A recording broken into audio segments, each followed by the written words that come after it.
en que no puedes, primero no deberían ser 4 cursos, o sea, es imposible, ¿no es cierto?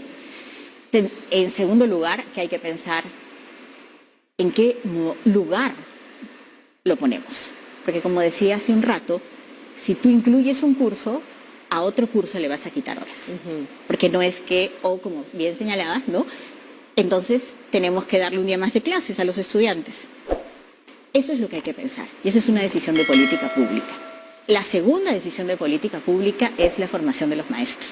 Maite, para hablar sobre estos 4 nuevos cursos que se incluyen en la currícula escolar. Así es, están vinculados con temas económicos funcionales, educación financiera, protección al consumidor. Y para entender cómo es que finalmente se van a entregar en las escuelas estos contenidos, estamos con la señora Augusta Valle. Ella es docente de la Facultad de Educación de la Pontificia Universidad Católica. Buenas noches. Muy buenas noches, ¿cómo está? Muy bien, queríamos entender un poquito, la inclusión de estos cursos es una novedad, han existido antecedentes. Bueno, lo primero que tenemos que decir es que yo no creo que se trate de 4 cursos, ¿no? ¿Ya? ¿Por qué? Porque los chicos y las chicas están un número determinado de horas en la escuela. Entonces, si yo quisiera poner 4 cursos nuevos, a algo le tengo que quitar las horas, ¿no? Ahora. O agregar los días de clase. O agregar días de clase, ¿no? Entonces, que termina siendo un poco complicado. Entonces, realmente, si nosotros analizamos lo que ya decía el currículo nacional vigente, sí hay una competencia de economía, ¿no? Que es una competencia que señala que hay que gestionar responsablemente los recursos económicos. Y muchos de estos contenidos están vinculados a esta competencia. Lo que pasa es que para trabajar en la escuela, nosotros usamos tanto el currículo nacional como 2 documentos que guían lo que es la educación a nivel primaria, el programa de primaria y el programa de secundaria.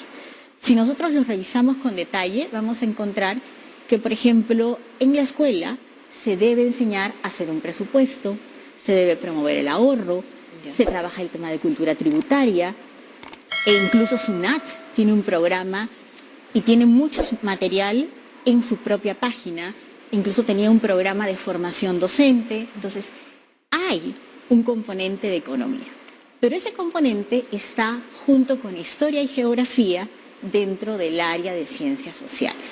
Entonces, al priorizarlo, la pregunta es, ¿de qué manera la educación financiera, que es lo que refleja este componente de economía, va a llevarse a cabo?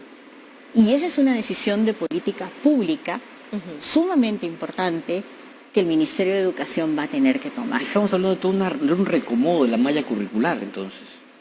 Yo no sé si van a reacomodar la malla curricular o van a quitarle horas a algún curso, ¿no? O al final va a quedar como se lleva hoy día. ¿Qué es lo que pasa hoy en las escuelas?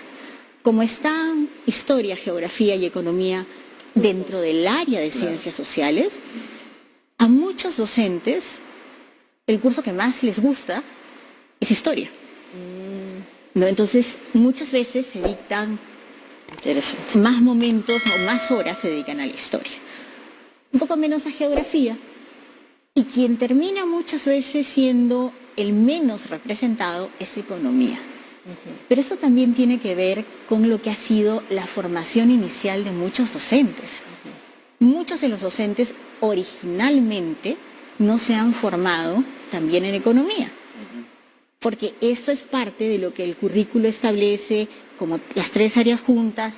Entonces, hay ahí todo un reto, que es el reto de la formación de los docentes que ya están en servicio, en que no puedes, primero no deberían ser 4 cursos, o sea, es imposible, ¿no es cierto?